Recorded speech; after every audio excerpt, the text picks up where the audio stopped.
estamos, por eso lo invito a que abra su Biblia en el Evangelio según San Juan, capítulo 7, y tiene una gran connotación este capítulo 7, porque por alguna razón justamente nosotros predicamos desde el capítulo 1 hasta el capítulo 6, ahí finalizamos y ahora vamos a hacer una segunda etapa, pero es muy importante porque justamente al final del capítulo 6, iniciando el capítulo 7, hay una bisagra. Así que era justamente muy importante esa pausa que el Señor nos permitió tener con el mes de la Reforma, con el fruto del Espíritu. Así que es fundamental que justamente estemos arrancando ahora en el 7 y que usted pueda venir y pueda escuchar toda la serie completa de Juan, porque recuerde que Juan fue muy claro cuando él escribió esta carta. Él la escribió con un propósito, y el propósito que él la escribió lo dice en Juan 20:31, y él dice que él escribió esta carta con el propósito para que creáis en el Cristo, en el Hijo de Dios, para que tengas vida eterna. Amén. No es poca cosa, amén, creer en Cristo. ¿Y por qué te digo esto? Porque hace unos días, justamente estoy hablando de muchos pastores, no sé por qué, pero el pastor Quique compartió una frase en su estado, no sé si es de él o no, no le pregunté, pero yo la copié y la compartí en mi estado, y esa frase dice algo así: una iglesia sana debe vivir y enseñar el Evangelio de tal manera que un incrédulo no pueda sentirse cómodo mucho tiempo en ella. Punto. O se convierte o se va. Ese es el fin del Evangelio de Juan, que nos convertamos. El fin de Roca Eterna, predicar la sana doctrina, predicar fielmente el Evangelio. ¿Por qué?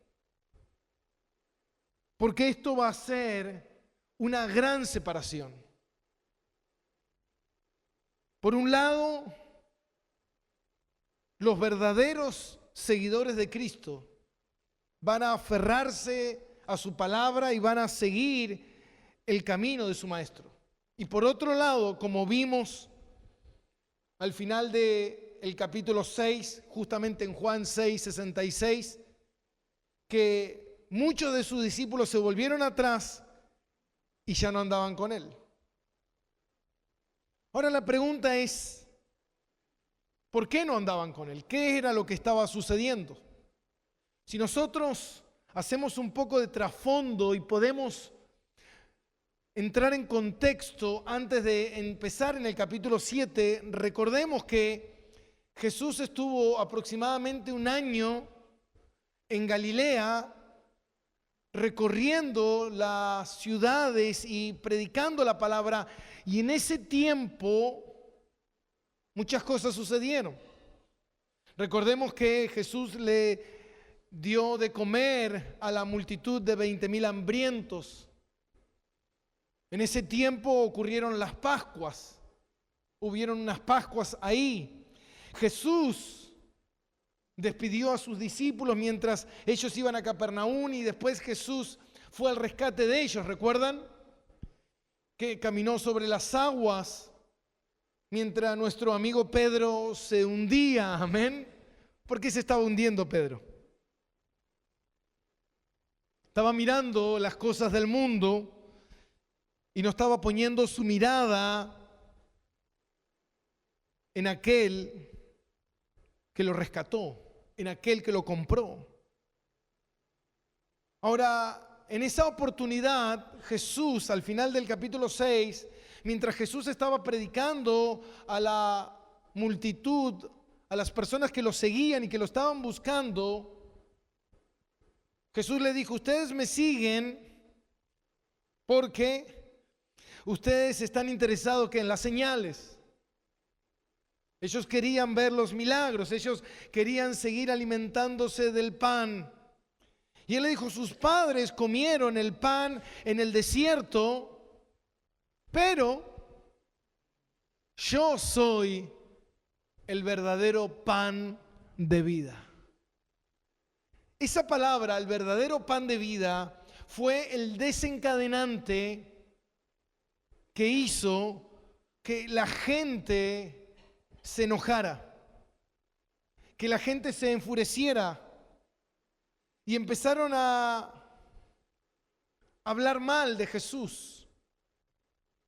Se dieron la vuelta, se fueron, murmuraron, contendían con Jesús. Y a partir del capítulo 7 nosotros encontramos una bisagra, porque a partir del capítulo 7 se conoce como el principio del fin, sería. Yo titulé este mensaje El calendario divino, porque a partir de acá, de este momento, la hostilidad hacia Jesús empieza a no tener freno. El odio y la persecución empiezan a ser cada vez más constante. Por eso es muy importante prestar atención a esto, hacia dónde yo los quiero llevar en esta mañana, para que podamos ver este calendario divino y cómo justamente en el capítulo 7 hay un quiebre. Desde el capítulo 6, cerrando el capítulo 6 en el 71, y cuando entramos en el capítulo 7 hay una ventana de aproximadamente entre 6 y 7 meses. ¿Cómo sabemos eso? Porque en el capítulo 6 nosotros podemos ver que había una Pascua. Y en el capítulo 7 Jesús está yendo a la fiesta del tabernáculo. Pascua es en abril aproximadamente y la fiesta del tabernáculo en noviembre. Hay una ventana de aproximadamente entre 6 y 7 meses, variando alguno que otro día. Ahora, ¿qué era la fiesta del tabernáculo? Según Josefo, el historiador judío, cuenta que era la fiesta más importante para los judíos. Era una fiesta muy importante. Recordemos que ellos tenían 3 fiestas muy importantes. ¿Cuáles eran esas fiestas? Pascua, la fiesta del tabernáculo y Pentecostés. Eran las 3 fiestas donde los varones debían asistir a esa celebración, y la gente se la conocía como la fiesta del tabernáculo, la fiesta de las chozas, donde la gente solía hacer tiendas en las plazas, en las calles, en los patios de su casa, y durante unos días ellos una semana estaban ahí, vivían ahí en esas chozas que habían hecho, y ellos celebraban la cosecha y tenía que ver con la cosecha de olivos y algunas cosas. Ahora, en las ciudades la gente hacía estas tiendas en sus techos y era muy importante. Entonces era importante que los hombres asistieran a estas 3 celebraciones. Ahora, ¿por qué el comienzo del fin? Porque a partir de aquí, del capítulo 7, la hostilidad con Jesús se incrementa. Hasta el capítulo 12, recordemos que las Pascuas anteriores fueron las anteúltimas Pascuas. Estamos aquí en noviembre, Y las próximas Pascuas, en abril, es cuando Cristo va a ser crucificado. Entonces, por lo que podemos ver en Juan, Juan no hace una biografía exacta de los tiempos, sino que él salta tiempos, porque Juan se enfoca más que nada en la última semana de Jesús, en sucesos muy importantes. ¿Por qué? Porque el propósito es como lo vimos en el 20:31, el propósito es que creáis que Jesús es el Cristo. Amén. Ahora, hasta llegar al capítulo 12, donde vemos esta creciente hostilidad hacia Jesús, hasta encontrarse en la última cena.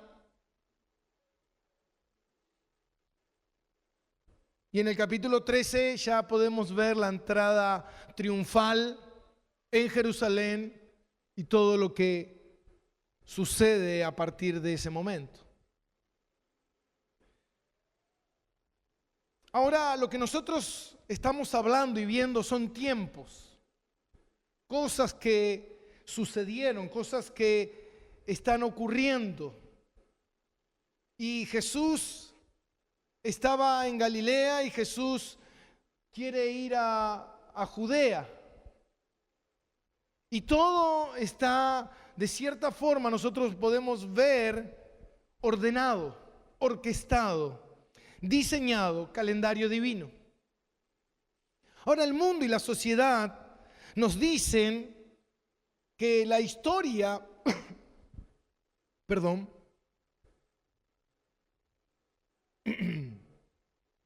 no ando muy bien de mi voz en este tiempo.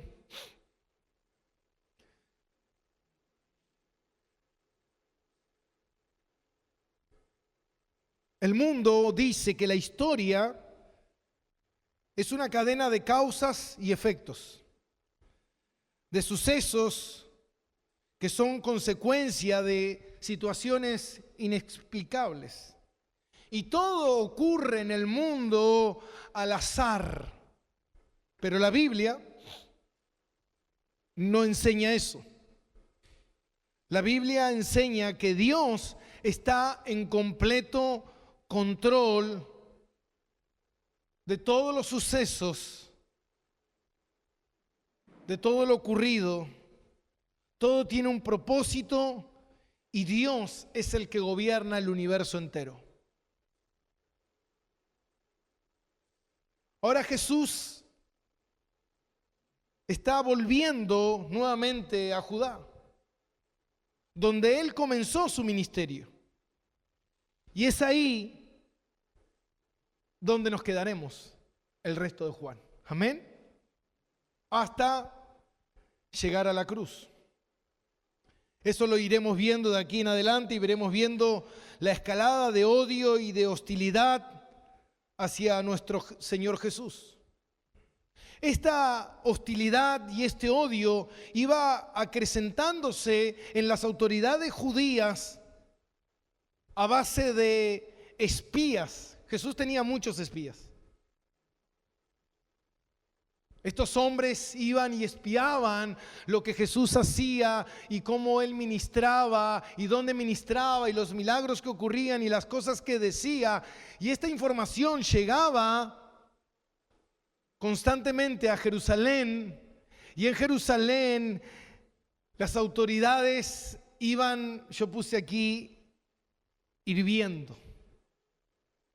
Digo, cada vez iban tomando más temperatura. Yo tengo una pava que silba, entonces yo sé cuándo está en su punto porque tenés que apagarla porque te aturde el vapor y haciendo un sonido ensordecedor.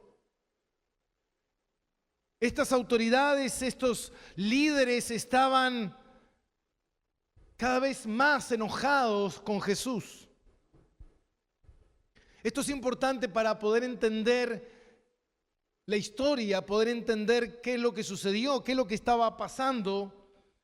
Y vamos a Juan capítulo 7. y leamos desde el versículo 1 hasta el versículo 13. Después de estas cosas, obviamente las que acontecieron anteriormente, andaba Jesús en Galilea, pues no quería andar en Judea, porque los judíos procuraban matarle. Y estaba cerca la fiesta de los judíos, la de los tabernáculos. Y le dijeron sus hermanos: sal de aquí y vete a Judea, para que también tus discípulos vean las obras que haces. Porque ninguno que procura darse a conocer hace algo en secreto. Si estas cosas haces, manifiéstate al mundo. Porque ni aun sus hermanos creían en él. Entonces Jesús le dijo: mi tiempo aún no ha llegado, mas vuestro tiempo siempre está presto.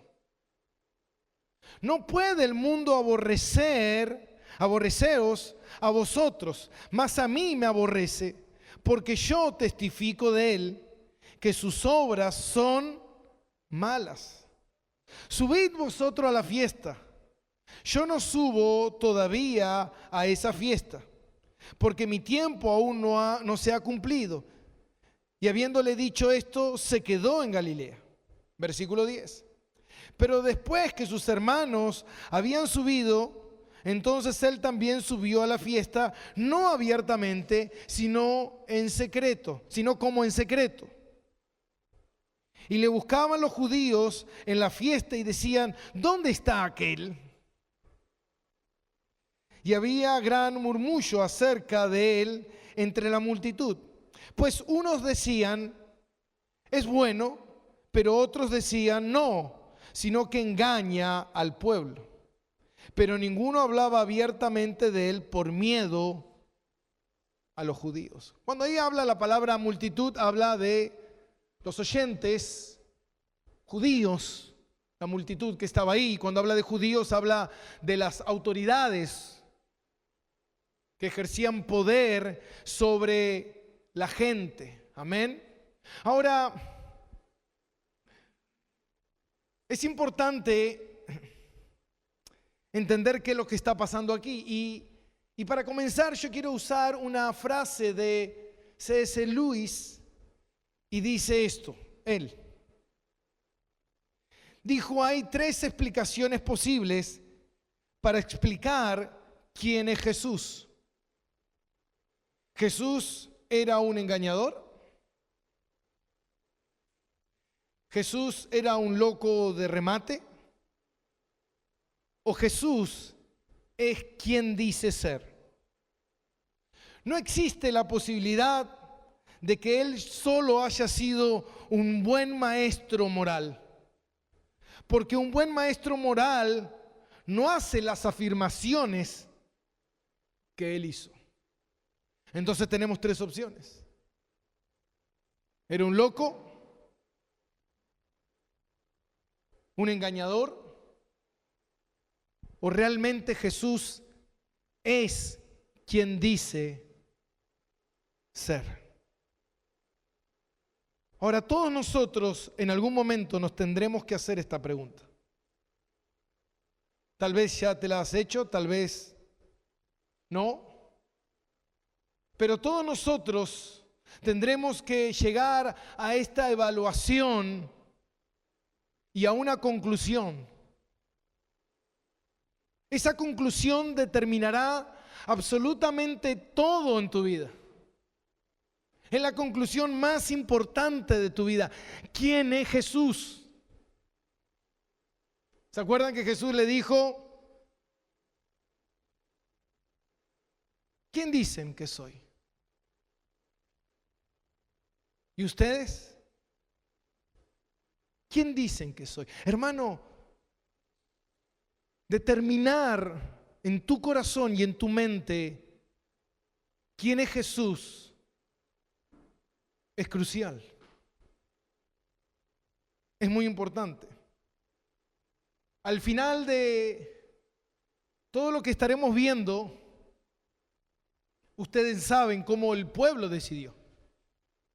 El pueblo decidió, como vimos recién, que algunos decían que era alguien bueno, pero otros decían que era un engañador. Al final, ninguna de las dos afirmaciones son suficientes. Decir que Jesús es bueno no es suficiente. Decir que es un engañador es una locura. Al final, el pueblo, influenciado por los líderes judíos, terminaron diciendo que Jesús era un engañador y lo llevaron a la cruz.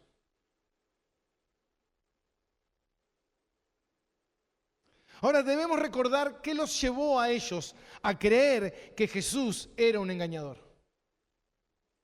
Porque aquí está el punto crucial. ¿Qué los llevó a ellos a tomar esa decisión?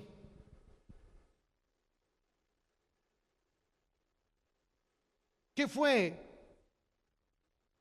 lo que ellos vieron, oyeron para tomar esa decisión? Recuerden que en Juan capítulo 6, versículo 66, muchos de ellos los dejaron y se volvieron atrás y ya no andaban con Jesús. Pero los verdaderos discípulos se quedaron. Y esto marcó una diferencia entre los seguidores de Jesús y los que no seguían a Jesús. Ahora, ¿cuál fue esa diferencia? ¿Cuál fue esa diferencia entre los verdaderos seguidores de Jesús y los que no seguían a Jesús? ¿Cuál fue esa diferencia? Su palabra. La palabra de Dios es el asunto. ¿Escuchó bien, no? La palabra de Dios. Jesús dijo, yo no hablo por mi propia cuenta, yo hablo la palabra de Dios. Si ustedes creen en mí, creen en la palabra de Dios. Si no creen en mí, no creen en mi palabra y por ende no creen en Dios. La palabra.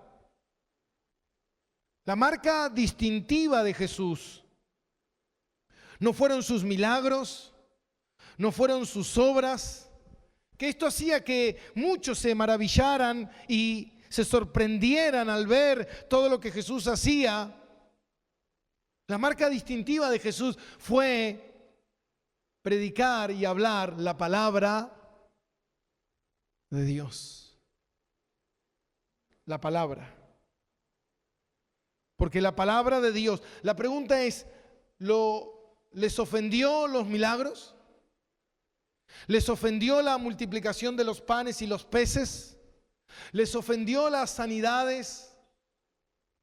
La gente se maravillaba con los enfermos sanar, con los ciegos ver, con los paralíticos caminar, con los endemoniados siendo libres.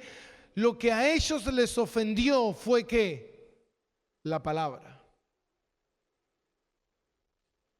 En Juan 6 dice eso. Cuando Él les dijo, yo soy el pan de vida, ellos se ofendieron y se fueron. Por eso muchas personas hoy en día aman a Jesús. ¿Cuántos aman a Jesús?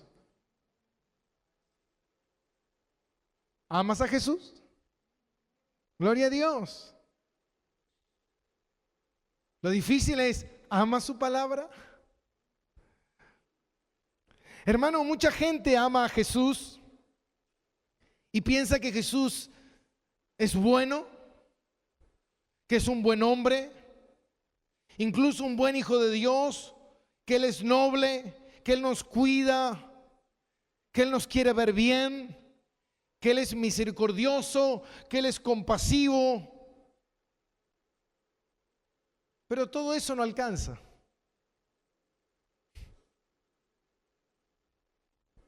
Ay, pastor, ya no me está gustando como usted está hablando de mi Jesús.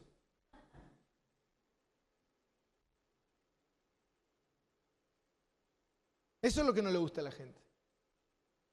A mí me gusta Jesús. Yo creo en Jesús. Pero no me gusta cuando dice que tengo que obedecer.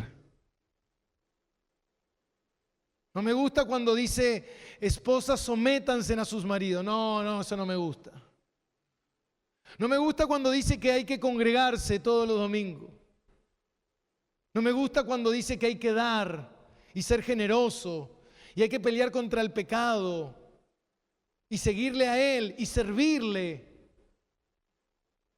Porque si no, simplemente estoy amando a un Jesús que no creo, que no le sigo, que no lo obedezco. Es un Jesús creado en mi imaginación. Por eso la palabra de Dios es la barrera. Cuando Jesús predicó la palabra, la multitud, hermano, la multitud se fue.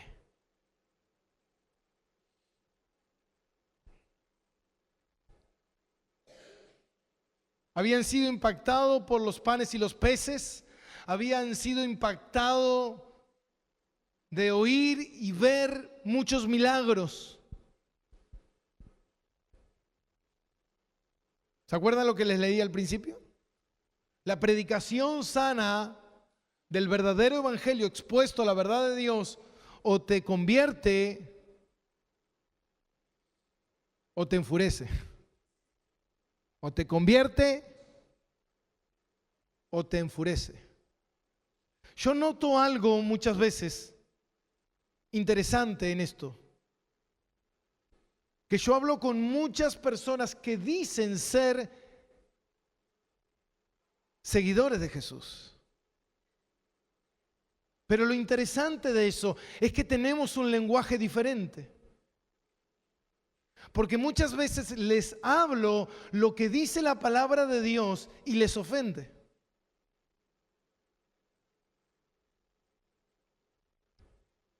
¿Está acá?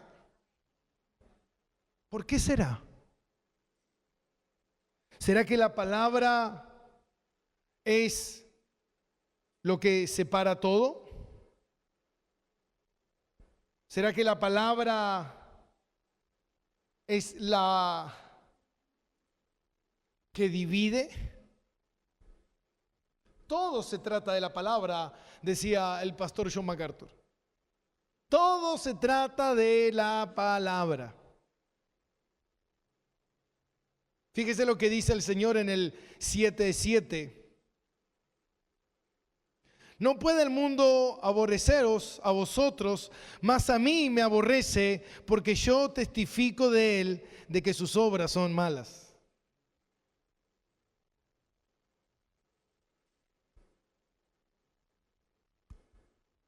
Los hermanos de Jesús, se calcula que 4, estos hermanos de Jesús, ¿por qué son hermanos de Jesús?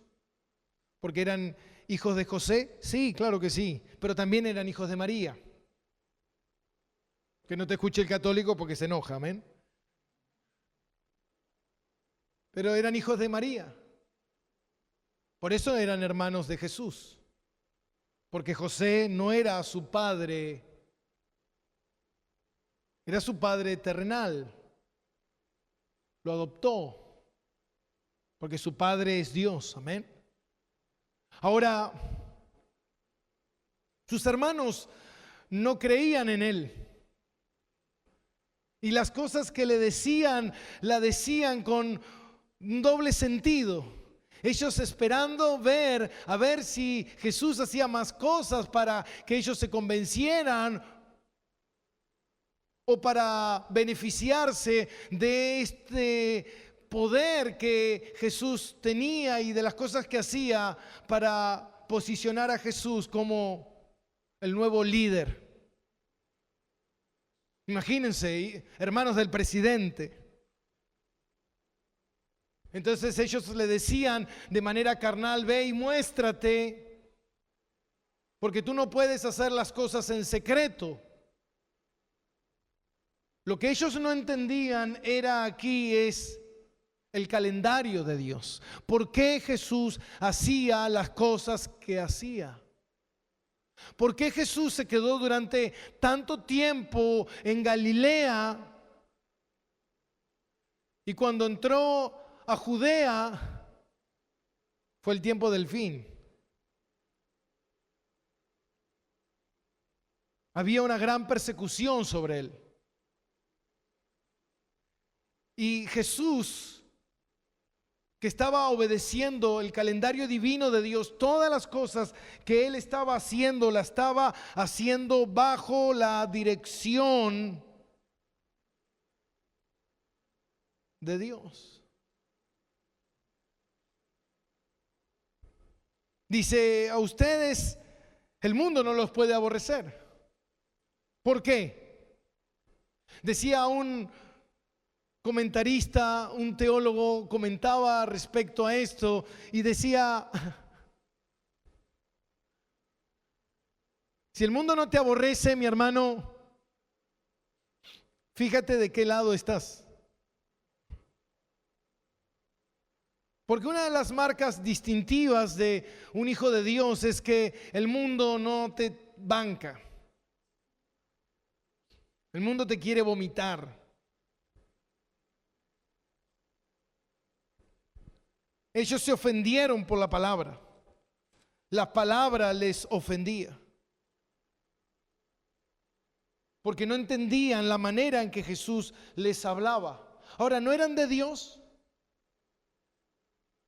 ¿No eran seguidores de Dios? ¿No eran un pueblo como muchos hoy por ahí vemos en diferentes lugares queriendo traer costumbres judaicas, hebreas, porque me acerca más a Dios? Hermano, ¿no eran el pueblo de Dios? De esa multitud, de esos 20,000 que se fueron, solamente quedó un puñado. Ahora, ¿por qué quedó ese puñado? Porque dijeron, yo quiero hacer la diferencia. Yo quiero ser la oveja negra. No, se quedaron. Jesús le dijo, ¿quieren acaso iros ustedes también?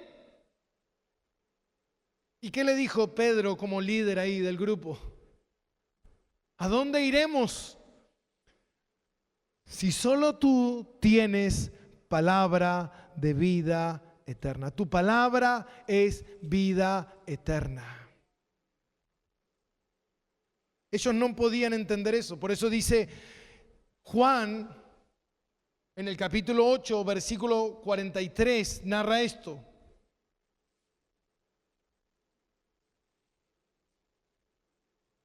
Jesús dice, ¿por qué no entendéis mi lenguaje? ¿Por qué no podéis escuchar mi palabra? Ahora, hermano, ¿pueden entender y pueden escuchar? Uno pudiera decir, sí, ¿cómo que no? ¿Quién no entiende eso? ¿O quién no escucha? Pero en realidad acá no entendieron ni escucharon. No pueden entender, no pueden escuchar. Vosotros sois de vuestro padre el diablo. Ya entramos en terreno. A mí ya cuando me hablan del diablo y que vos no sos de Dios y sos del diablo, ya me empieza a ofender la cosa. Vosotros sos de vuestro padre el diablo y los deseos de vuestro padre queréis hacer. Él ha sido homicida desde el principio. No ha permanecido en la verdad porque no hay verdad en él. Cuando habla, mentira de suya habla, porque es mentiroso y padre de mentiras. A mí, porque digo la verdad, no me crees. ¿Quién de vosotros, 47, el que es de Dios, la palabra de Dios oye? El que es de Dios, la palabra de Dios oye. Por esto no las oían vosotros. ¿Por qué? Porque no sois de Dios. Versículo 51. De cierto os digo, que el que guarda mi palabra nunca verá muerte. Mire la naturaleza de la palabra. El que guarda mi palabra nunca verá muerte. Entonces los judíos le dijeron, ahora conocemos que tienes ¿qué? Demonio. Abraham murió y los profetas, y tú dices, el que guarda mi palabra nunca sufrirá muerte. Versículo 58. Y Jesús le dijo, de cierto os digo, antes que Abraham fuese, yo soy. Y tomaron entonces ¿qué? Rosas, pétalos. ¿Qué querían hacer? Matarlo. Ellos dicen, este hombre tiene demonios. ¿Quién lo quiere matar? Nadie te quiere matar. Solamente cuando dices cosas que nos ofenden, ahí sí nos agarra la ira y te queremos matar, pero nada más. El problema de Jesús no fue lo que hizo. El problema de Jesús era lo que él decía. Nunca lo que hizo, sino lo que decía. Lo que decía, hermano, despertaba tanta controversia. Por eso yo escucho tanta gente que dice, no, yo creo en la Biblia, esto sí, esto no estoy tan de acuerdo. Hermano, yo amo la palabra de principio a fin. Yo recuerdo una vez prediqué en un lugar, es bueno para mí ser afligido, dijo David, para aprender tu ley. A la gente, ¿cómo vas a poder decir que es bueno ser afligido? Lo dice la palabra. Lo dice el hombre más sabio de la tierra que existió. No Dios, sino Salomón. Es bueno, es mejor estar en la casa del velatorio. Traducción Gastón es esa. Es mejor estar en la casa del luto, dice la palabra original, en el velatorio que en el banquete del rey. ¿Qué quiere decir eso? Que es mejor que nosotros estemos viendo constantemente un muerto, un cajón. ¿A quién le gusta ir a los velorios? Es feo, es triste. Pero ¿sabe lo que dice el Señor? Es lo mejor que te puede pasar. Porque el próximo que va a estar ahí serás tú. Ay, pastor, lo que habla me ofende. Lo más importante es tu muerte. Porque tu muerte determinará si vas al cielo. No es tu vida. No es cuánto lograste, cuánto hiciste, cuántos hijos tuviste, cuántas veces te casaste, cuántos viajes hiciste, cuántas propiedades, cuánto trabajo, cuánto lograste, cuántos títulos. No. Todo se va a definir en el momento de tu muerte. Ay, pastor, hablar de la muerte a mí no me gusta, pero la palabra de Dios, Pablo dice, para mí el morir es lo mejor, dice Pablo. El morir es ganancia.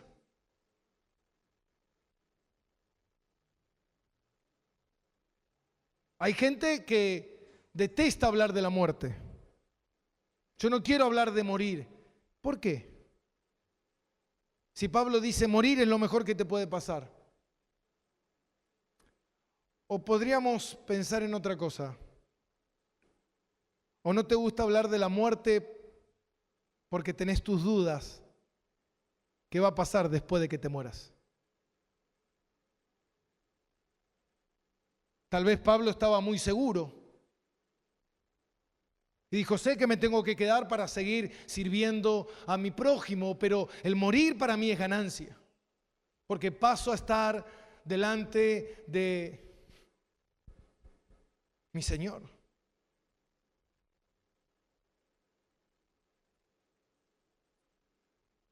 El problema no fue lo que hizo, sino lo que dijo. Por eso esto continúa así hasta el capítulo 12, hasta la última cena. Y en el capítulo 12, versículo 47,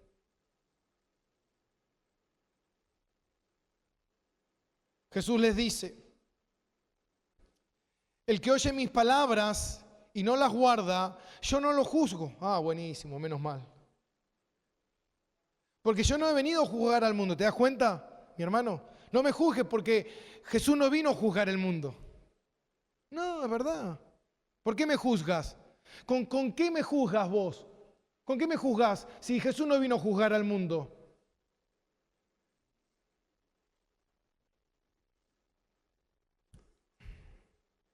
Chan, chan. El juzgador. Jesús dijo: yo no vine a juzgarlos.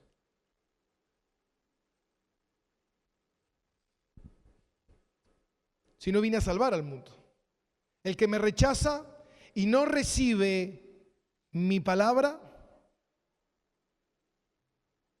ya tiene quien le juzgue.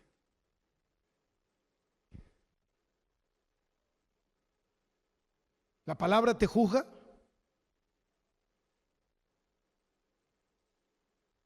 Amén. Todo el tiempo somos juzgados por la palabra. Todo el tiempo somos confrontados por la palabra. Pero amamos la palabra porque es la palabra de Dios y es la verdad de Dios. Amén.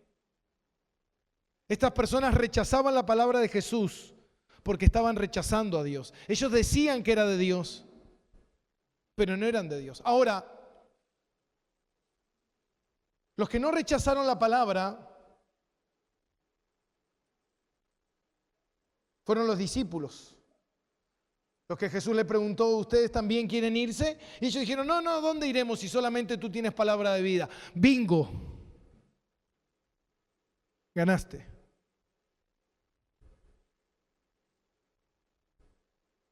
¿Por qué? Porque dice en el 7:1, después de estas cosas. Ahora la pregunta es: ¿qué pasó en esa ventana de 6 meses? Esas cosas. ¿Qué cosas? ¿Qué cosas pasaron en esos 6 meses? ¿Qué dijeron los discípulos? ¿A dónde iremos si solo tú tienes palabra de vida? Perfecto, aman la palabra, tienen la palabra. Vamos. Hermano, Jesús pasó 2 días con la multitud y 6 meses con sus discípulos. ¿Sabes lo que hizo Jesús en ese momento? Después de que la multitud se fue, Jesús tomó a sus discípulos y se fue lejos a las fronteras, cerca del mar Mediterráneo, y ahí estuvo durante 6 meses, más allá de que también hizo milagros y hizo un montón de cosas para instruir, pero el enfoque central fue revelarse, porque en esos 6 meses, ¿cómo sabemos eso? Gracias a los demás evangelios. En esos 6 meses, Jesús ministró a sus discípulos, los preparó, pero por sobre todas las cosas, les reveló en esos 6 meses su gloria. Fue en el momento donde Él se transfigura frente a Pedro, Jacobo y Juan. Fue en el momento que les dijo a sus discípulos por primera vez que Él iba a morir y les reveló el plan de Dios. ¡Wow, mi hermano! A la multitud le dijo: yo soy el pan de vida, y lo rechazaron. Y los que creyeron en Él fueron instruidos, preparados para todo lo que vendría por delante. No fueron 6 meses que el Señor no sabía qué hacer. Estaban completamente orquestados bajo el plan de Dios y el propósito de Dios, que era ¿qué? Preparar a sus discípulos para lo que vendría. Por eso dice la palabra de Dios en Gálatas capítulo 4, versículo 4.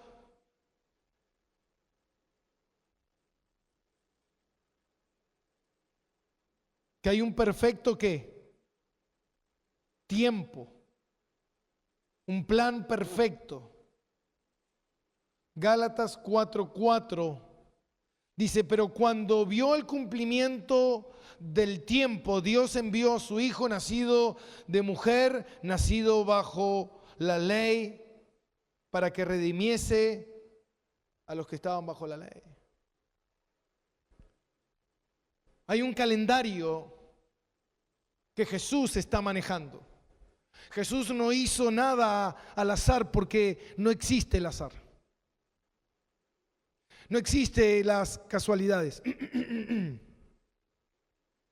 Todo lo que pasa en el universo está orquestado, perfectamente diseñado bajo el plan de Dios. Tal vez hoy es tu último día en esta tierra y tú ni siquiera lo sabes. Y ni siquiera te importa. Por eso le dijo Jesús a sus hermanos, el tiempo para ustedes es presto, ustedes pueden hacer las cosas a su manera, total, no les importa. Pero Jesús no. Jesús esperaba la autorización del Padre para hacer las cosas que tenía que hacer. Jesús no podía entrar a Judea de manera pública, de manera con toda la multitud, con toda la gente. ¿Por qué? Porque el revuelo iba a ser aún mucho más grande. Jesús todavía tenía cosas que hacer. Por eso Jesús, cuando todos se fueron, Él decide ir. Él tiene la aprobación para ir. Y Él va de manera en que nadie estaba en los caminos. Ya todos estaban en Jerusalén, todos estaban en la celebración. Y Jesús esperó hasta mitad de la celebración para entrar en escena y de vuelta volver a hablar. Jesús estaba haciendo todas las cosas en el calendario divino de Dios. Los líderes, mientras estaban hirviendo en odio y en bronca hacia Jesús, Jesús no había perdido el tiempo. Jesús había preparado a sus discípulos durante 6 meses. Fueron los 6 meses más intensos de los discípulos, de pasar tiempo puro con Jesús, a solas. ¿Tuvieron momentos? Sí, pero el enfoque central fue las afueras del mar Mediterráneo, las fronteras, donde el Señor preparó a sus discípulos, los ministró y les reveló completamente su gloria. Estos hermanos de Jesús que se opusieron, que estaban en contra, que no creían en Él, eso no iba a durar por mucho tiempo. Amén.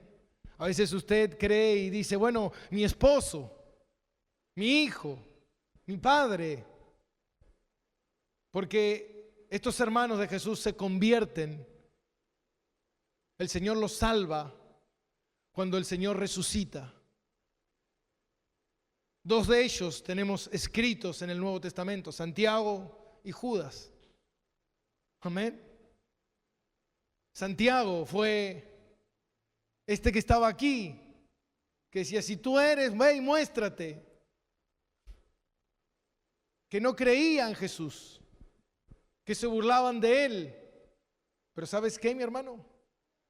Santiago después fue el líder más grande de la iglesia del primer siglo para la gloria de Jesucristo.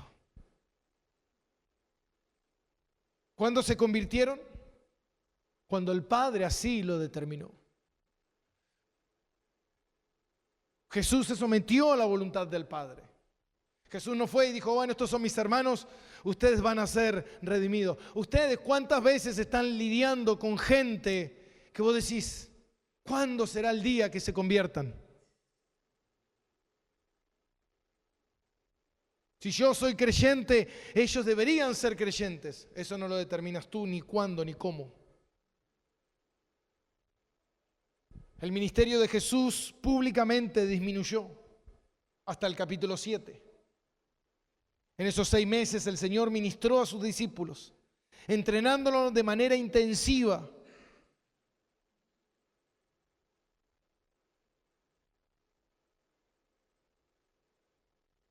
Los falsos estaban en la celebración. Los falsos se fueron a la fiesta.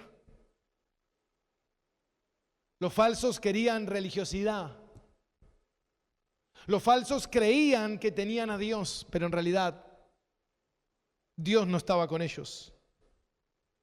Los verdaderos, los poquitos, la minoría, el número chico.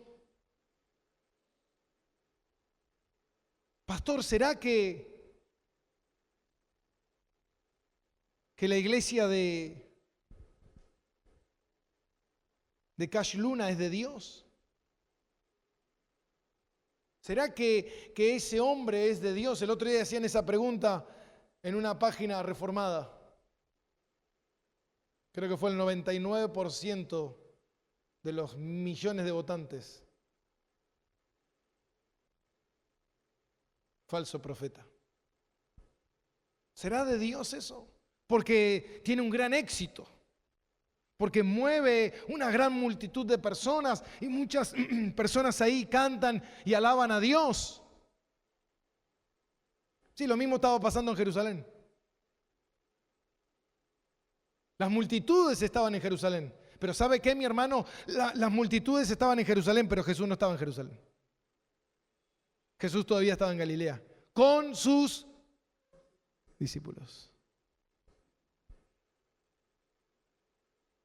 Tú no vas donde va la multitud.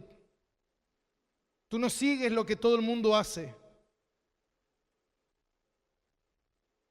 Dice que sus verdaderas ovejas, porque hay muchas falsas, pero sus verdaderas ovejas. Jesús le dijo, ¿por qué no me entendés? ¿Por qué no oyen los que les digo? Porque no son ¿qué? Verdaderas ovejas. Porque sus verdaderas ovejas le oyen, conocen su voz y le siguen. Pastor, ¿sabe que yo tengo mis dudas si todavía seguir en esta iglesia?